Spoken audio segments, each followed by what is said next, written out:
Welcome back to Bravo Breaking News with Kim and Lisa. This week, the ladies of Orange County head to Amsterdam for their final cash trip. And while Emily may not be partaking in the pot, she is definitely stirring it as per usual. Yes. I mean, Shannon gets high, which I absolutely loved. Tamra goes low, no surprise there. But these boat rides and dinners are quickly turning into chaos after some past drama gets brought back to the surface. Yes, we're going to dive into it all. If you guys are watching on YouTube, hit that subscribe button. And if you are listening as a podcast, drop us a review, rate us 5 stars. We love to see it. But before we get into this week, I know we were off last week, Lisa. I have to know where you stand on the whole hoedown, throwdown drama at Emily's event last week with, Gretchen and Slade coming up to Tamra. Some say it was aggressive, others do not. Where do you stand? I absolutely think it was calculated. I think she definitely knew she was going to get a rise out of Tamra by approaching with Slade. And then it was aggressive when she's yelling, "Yeah, run, bitch, run." Like, that's aggressive. So I think Tamra absolutely did the right thing. She's like, I'm not here for this. I'm not doing it. I don't blame her. I wouldn't want to talk to Slade either. And she's out. She's pulling a Meredith Marks. She's disengaging. 100%. But this is what, 5th, 6th, 7th time we've seen her storm out. So I don't know, but I do think that. Do you think that if Gretchen would have approached her alone without Slade, this would have been a different story? That's a tough one. I think that with Tamra, where she's at this season and in this moment, like she had literally just quit the show and that was her final scene filming, at the event at her house prior. So I don't think that she was in the mindset to really have anything to do with Gretchen. So I think even if it was just Gretchen, like she probably would have done the same. What do you think? I don't know. I feel like, her and Gretchen have been able to coexist this season and actually have discussions. I think Gretchen bringing Slade into it was kind of, what sent her over the top. And I don't really want to see or talk or hear from Slade either. So I don't blame Tamra. So yeah, I don't know. I think it kind of maybe would have gone differently if Slade wasn't there. Another update that we got last week that we weren't able to cover was the reunion seating chart. And I just wanted to get your thoughts on all of that. We have Tamra and Jen next to Andy. And then we have Katie all the way at the end with Gretchen giving friend of energy. How do you feel about that? Yeah, the Jen is an interesting choice. And I'm wondering if there's something that happens, in these next couple episodes that really puts Jen at the center of it all. Because so far, I think she's a great housewife, right? And I really enjoy having her on this cast. But I don't know that she's first seat worthy. So that tells me that there has to be something else coming, right? I have the same thought. I have the same hope. It's kind of giving Stephanie and Alexia in Miami, right? What did Stephanie do to really earn that first seat? Because that's a prestigious position, right? To be next to Andy. And I agree with you. So far, I don't think Jen has earned that this season. So I guess we'll see. I don't know. We're pretty close to the finale, I think. Yeah. Yeah. And with Katie being at the end, I'm not surprised because she was absent for a quarter of the season. So while I'm not sure I agree with it, I guess I'm not surprised. But I want to know if she's going to be out there the whole time or if she's going to be brought in and out like a friend of. Yeah, me too. Me too. So I think we'll be getting the reunion here in just a few weeks. So we'll be covering that. But let's dive into this week's episode. We started off, Shannon was hosting a beautiful luncheon in Orange County at these gardens. But she is not happy. And I was kind of cracking up because I did see a little bit of myself in Shannon Bedore in this moment when she's calling the party planner or rental company or whatever. She's like, I didn't get anything I ordered. I ordered rose-colored wine glasses and what I got was clear. And yes, in the grand scheme of life, is it a big deal? No. But she probably paid extra for those blush colored wine glasses, and she should have gotten them, don't you think? Well, I mean, she should have gotten what she ordered. Yes. Now, I do think Shannon's anxiety levels are a little high and she probably just needs to tone it down a little because yes, at the end of the day, still a gorgeous luncheon. Is it disappointing to not have it exactly as planned? Sure, but like it's going to be okay. Is it though? I feel like you're saying Shannon has high anxiety levels. Once again, I can relate to that and see myself in Shannon. So Yeah, no, I hear that. Would you walk into that lunch and you're like, "Oh my god, this is so beautiful." You know what, it would have been even better if you had rose-colored glasses. yeah, I don't know. Nobody else would notice, but Shannon, I feel you. I feel your pain in this moment. And we learn it's like a bridal shower slash non-bridal shower for Jen. It's like this weird gray area. Nobody wants to celebrate her because Jen doesn't want to celebrate, but I don't know. Like, why can't we just celebrate her and call it like an unofficial bridal lunch? Why does it have to be this whole gray area? Yeah, it seems like Jen has almost a little bit of superstition around this. She thinks like if she celebrates too much, it's going to jinx it or something. And her first wedding, she did the very traditional wedding and probably had a bridal shower and did all those things and it didn't work out. So I think she kind of feels like she just wants this one to be low key, low pressure. But I did she really plan this in a day? Or like why didn't she invite the ladies until the night before? I was very confused about that because with the amount of planning that had to go into that tablescape and like ordering the rose glasses, like Shannon didn't do that in an afternoon. So I'm very confused on where the disconnect was between the planning and the invitation. Okay, hold up. I missed that part. They were invited the night before. Yes, didn't they say like, oh, last night Shannon sent a text saying I'm hosting a luncheon and it's to, celebrate Jen as a bride. And someone said, I can't remember if it was Emily or Gina, like, well, this would have been great to know a week ago. I don't know. Did I make that up, you guys? No, I don't I know. was watching it like 5 a.m. this morning, so maybe I was partially dreaming it. No, I'm sure you're right. I'm sure I just missed it. But let's be real. They know they're filming. They have a call time. Maybe it was just like so they could bring a gift. I don't know. But Jen probably doesn't want a gift. Yeah. I don't know. It was all weird. Another weird thing that we learned in this scene was, Gretchen gets there. Gretchen and Shannon are supposedly besties now. And Shannon's like, look, I don't want you to stoop low like Tamra. A lot of people are saying you're turning into Tamra. Cut to Gretchen in a confessional who has a list of ways that she is not like Tamra. Like, we, we've talked about this before, how Cunini leaks, it's getting weird. Like this is weird. This is weird. Like, and the scroll effect, it just kept scrolling and scrolling. That notes app, document was not short. Right. What was the impetus for her creating this list? Has she heard this many times before and she finally said, no, I'm going to detail this out how I am different from Tamra. Is this, a therapy thing? Is it her just like trying to convince herself that she's different? I don't know. There's lots of questions I have, but it's weird. It's getting weird.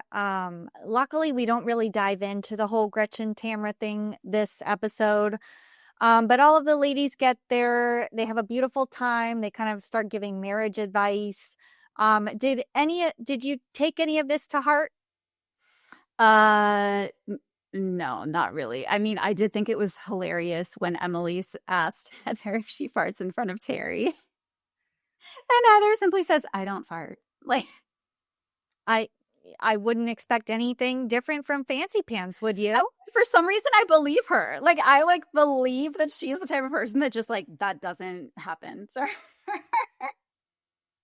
Yeah. No, Heather, like, She doesn't give us much. I feel like I'm sorry, I keep referencing other franchises, but she's kind of gives like Meredith Marks, right? Like she doesn't give us a whole lot, but what she does give is good in and of itself, where like it kind of makes up for her lack of like overarching storyline, right? Just like her lifestyle, the way she lives, her little like lines here and there, like I enjoy it. Yeah.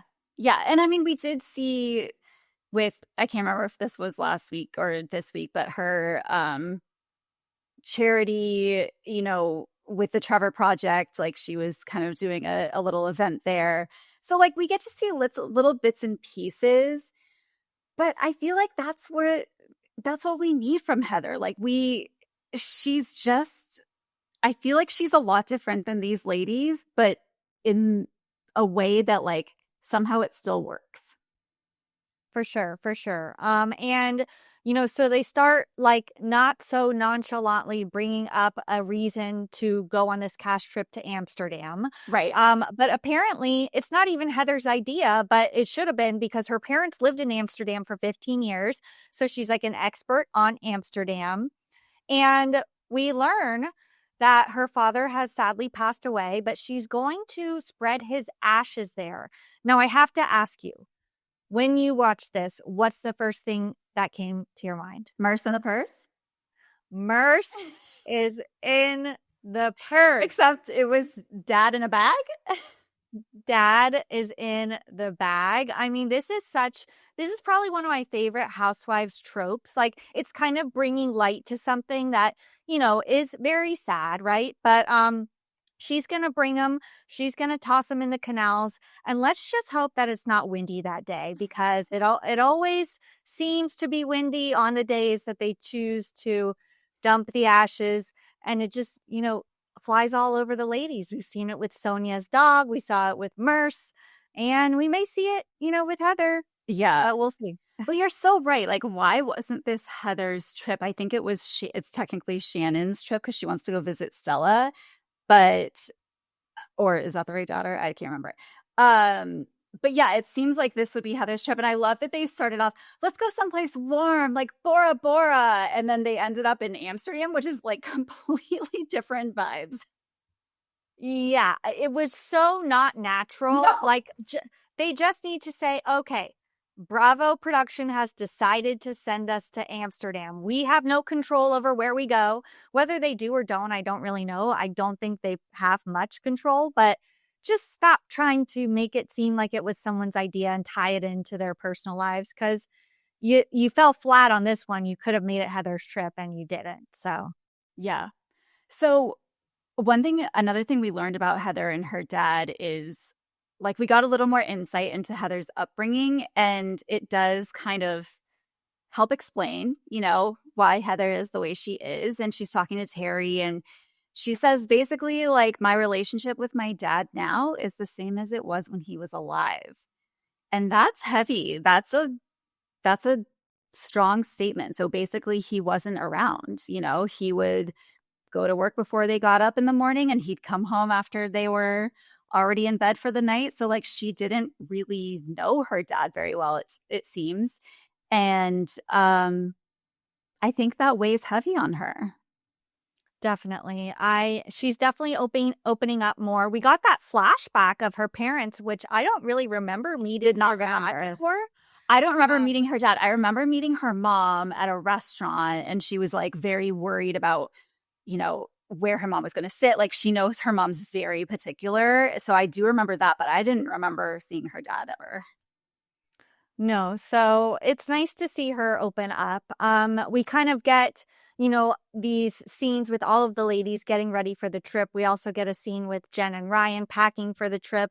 And once again, she's really, kind of piling on this idea of that she is worried about getting married again. And the more and more she talks about it, like it's just not like an offhand comment.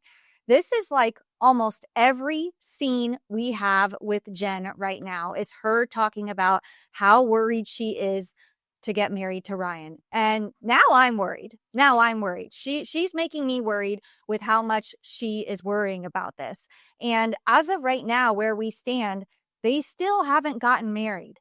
And Dawson, I believe, just graduated or came back from the military, at least his training. So I don't know. Is it happening or is it not happening? Are they delaying it still? I don't know. I don't know, but I hope she doesn't go through with it just for the sake of, keeping him happy, or like because she feels like she has to. Like if they're happy with the way things are and she doesn't feel like she has to get married, then I just don't want her to feel pressured into it, and right now it kind of seems like that's how she's feeling. Totally. And she does say, we're good right now. I don't want getting married to change Yes. anything. And sometimes, it's fine to just keep things as is. So I don't know. Another scene that kind of made me worried about their future was the one with Tamra and Eddie in that restaurant. Mm-hmm, mm-hmm, mm-hmm. Yeah. So, I mean, how long have they been together? They've been together a good chunk of time, but the cracks are definitely starting to show. And he is basically like, so we've talked about moving out of the state. Where are they moving to? Like, this is the first we're hearing about this. And how's that going to work? Because she's on a show centered around Orange County. So that was interesting. And they get their food and she's like, I need earplugs. Like, don't chew, don't breathe, don't talk. And he's just like, oh, everything I do annoys you. And like, they're sort of playful, but like at the same time, you can tell that there's truth to it. And then he brings up her drinking in a way that I thought was very surprising, because if my husband had a conversation with me like this, I certainly wouldn't want it to be in front of cameras. He basically says, you tend to come at me when you've been drinking. And like, if you want to know what's good for our relationship, you need to quit drinking altogether. Yeah, that was shocking, especially because we've heard time and time again, Tamra, of course, calling Shannon out for her drinking problem, Yeah. and Tamra's own husband is also calling her out for having a drinking problem. So that was crazy. But yeah, the bickering, like, there's a it can be playful, but I feel like this was definitely going beyond that. Yeah, it was And it was a little like, ooh, I'm kind of uncomfortable here. yes, uncomfortable is the right word. And I feel like we've seen this before. I can't think of a good example, but like, before things start to not go so great, maybe a little bit of David and Shannon Bador vibes. I don't know. I don't wish this on anybody. I don't want them to not be together, but it just was, yeah, a little bit uncomfortable to say the least. But I'm sure Eddie is happy to have the house to themselves because the ladies then jet off to Amsterdam. And did it seem like it was a commercial for JetBlue Mint, or was that just me when they arrived at LAX and all they could do was pan over all of the JetBlue signage and plane and seats? Oh, 100%. But you know what? Those first class or business class seats are expensive on an international flight. So Bravo's like, yeah, we'll show your logo 8,000 times if you want to pay for these seats. Sure. Yeah, I mean, hey, whatever gets them flying first class and not in 17C, I guess they'll take it. Not 17C. Not 17C. So they get to Amsterdam, they get to their hotel. It's very cute. They get dressed immediately and are out for the day. So we saw a flash forward of them in Amsterdam, and I was a bit shocked by some of the outfits that I saw, specifically Emily and Jen. I thought, of course, we know that Amsterdam is known for the red light district, etc. I thought that was a theme. They were going to a sex show and they were dressing up for it. No, no, no. This was what? Maybe 11 a.m., noon, maybe. And these women got dressed like it was 11 p.m. at night. Like, was this a mistake? I don't know. It was very strange because I thought the same thing. I was like, wait, they're stepping out for this. They're stepping out in these outfits for like a day exploring the city. Like they're going on a boat tour, they're going to a cafe, like they're going to decorate penises.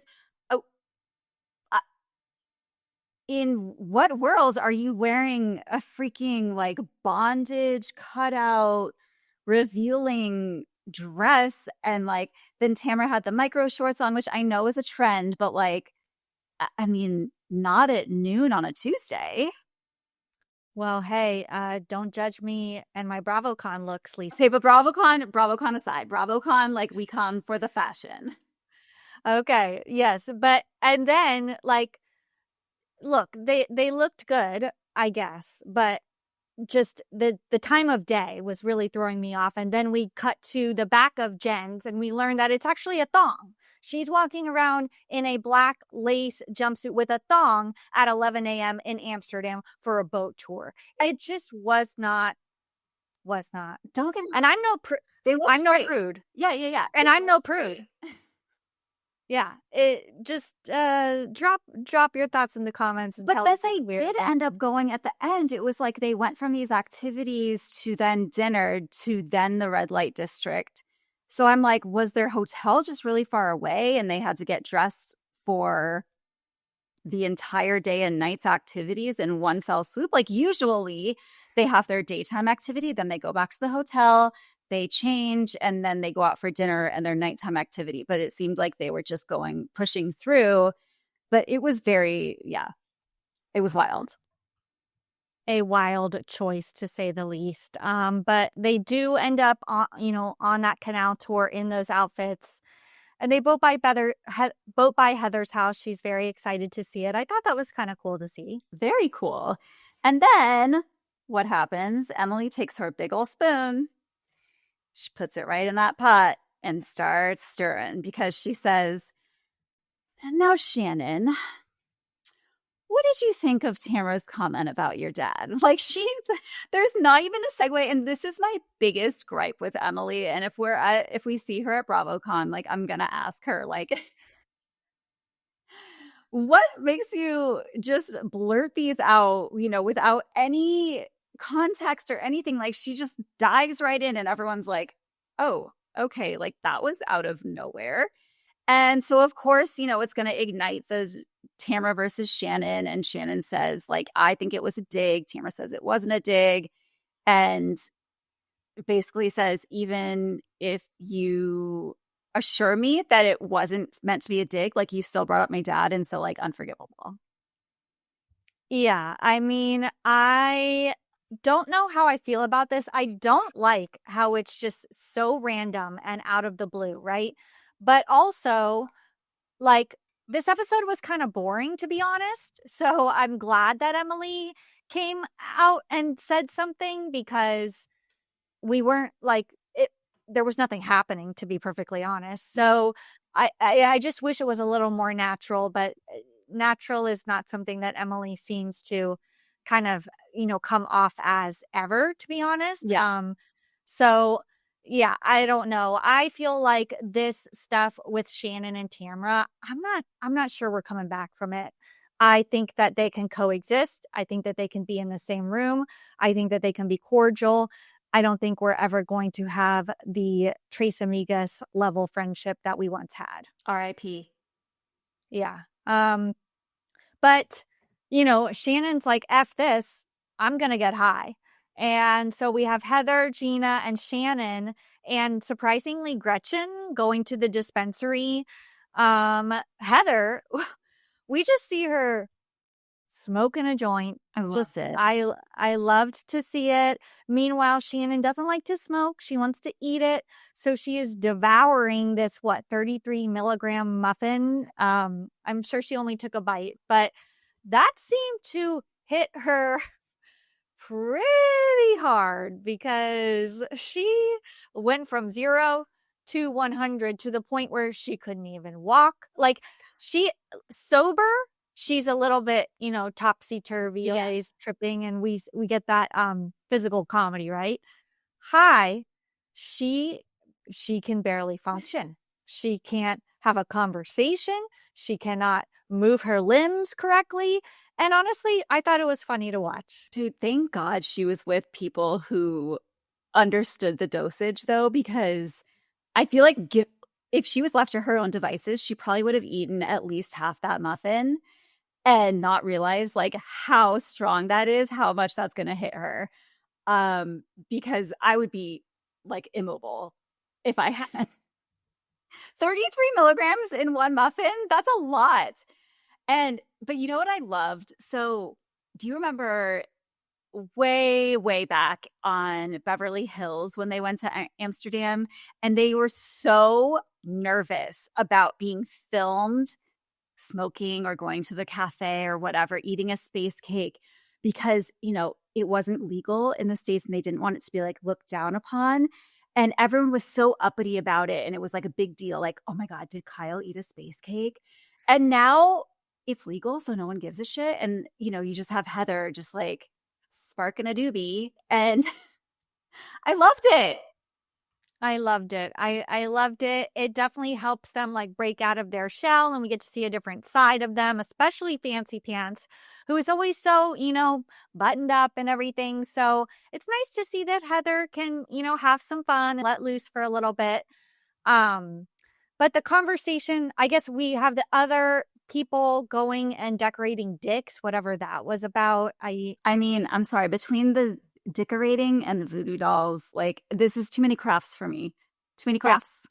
Yeah, enough. Taylor Armstrong, enough with the crafts. And once again, they, are trying to stir up some sort of drama because nothing's happening.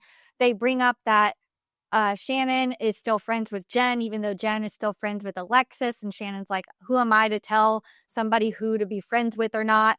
Then they accuse Shannon of throwing Jen's event for herself and not Jen. Like, I think this is a bit of a stretch. Why are they going all over Shannon about this? I think that her intentions were pure. Well, look, the reality is there needs to be events on this program, right? Like we have to have reasons to get together. And so I think Shannon was like, oh, let's do a little bridal luncheon for Jen. And I don't think there was anything beyond that. I don't think it was calculated as like, I'm going to do this so that I can get close to Jen because I know, Jen's in a bad place with Tamra. Like maybe I'm naive, but I don't think Shannon operates that way. I think it was more just like, we need to have something to do. Let's do this. I completely agree. Like, let's look past what we're seeing and realize that Shannon was in charge of getting the ladies together and hosting an event. And this is what she decided to do. Okay. If you want to make a thing of it, fine. But I don't know. And then we start, getting into the Gretchen versus Tamra thing, which I think we'll see more of next week. They get to dinner. Everybody's getting along. Shannon's high. They're looking through the glasses, like having a grand old time. We have Tamra climbing under the table. Everyone seems to be getting along, but we know that's not going to last long because cut to the following day, the girls are fighting once again. And I guess it's all going to, kind of blow up next episode. But I'm still very surprised that like none of this has to do with Katie. Like yeah. They're just pretending she doesn't exist and none of that drama even happened. They're not even mentioning her name. I am wondering if that will get brought up. I mean, it has to, right? Like, because Emily is choosing to die on the hill of, I told Tamra I would be upset if she met with Katie, and she went ahead and met with Katie anyway. So, like, this has to come back around. And I hope that we see Katie make more appearances, like, bring her back into the fold. Let her speak for herself instead of just taking Gretchen's word for it, Gretchen and Slade's word for it, Like, I'm not convinced that Katie is fully making this up.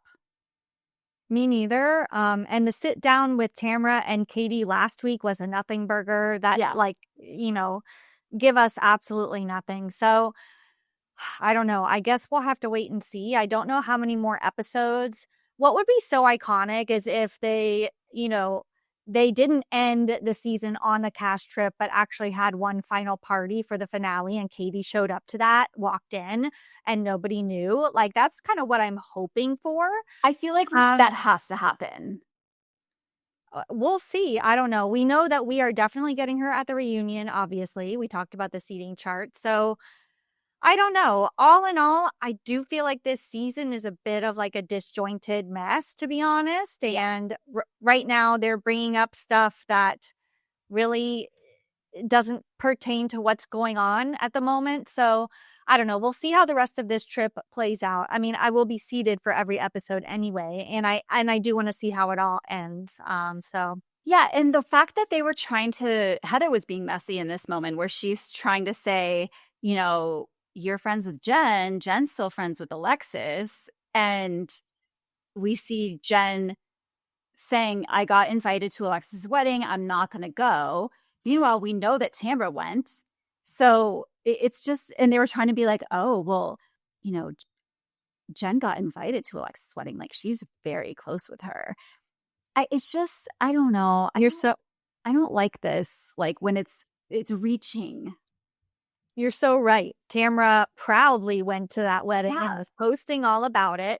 Meanwhile, if I heard correctly, I think that Jen, from what I heard recently, was actually uninvited from the wedding for some reason. I feel like she might have actually gone, and then her invitation was taketh away from her. So I don't know. Don't quote me on that. I feel like I read that somewhere. But yeah, turned away at the door? No, I think not turned away at the door. I think her invitation was taken away at some point throughout their friendship. So I don't know. I do know that I think the wedding did happen before the reunion filmed. So I will be interested to hear that, go down between Tamra and Shannon and Jen there as well. Oh my God. So I don't know. As much as this episode gave us nothing, it also, I don't know. We have some stuff brewing for sure, and some unanswered questions that do have me, pending. So it is almost equivalent to like when you've taken the gummy and you're waiting for the gummy to hit. Like, that's what we're in right now. 1000%. We're in that just like that transition phase waiting. So we will be sat and we will be waiting to see what happens. So thank you guys so much for tuning in. That was this week's recap. Lisa, any final thoughts? No, just getting excited for BravoCon. We are less than a month away. Let us know if you guys are going. Would love to meet up. Let us know what panels you're excited about. If you have any burning questions, I mean, we never know who we're going to get to chat with, but drop them all in the comments. Yes, I'm so excited can't wait to see and meet you all. And we'll be back next time with more Bravo Breaking News. Bye, everyone. Bye.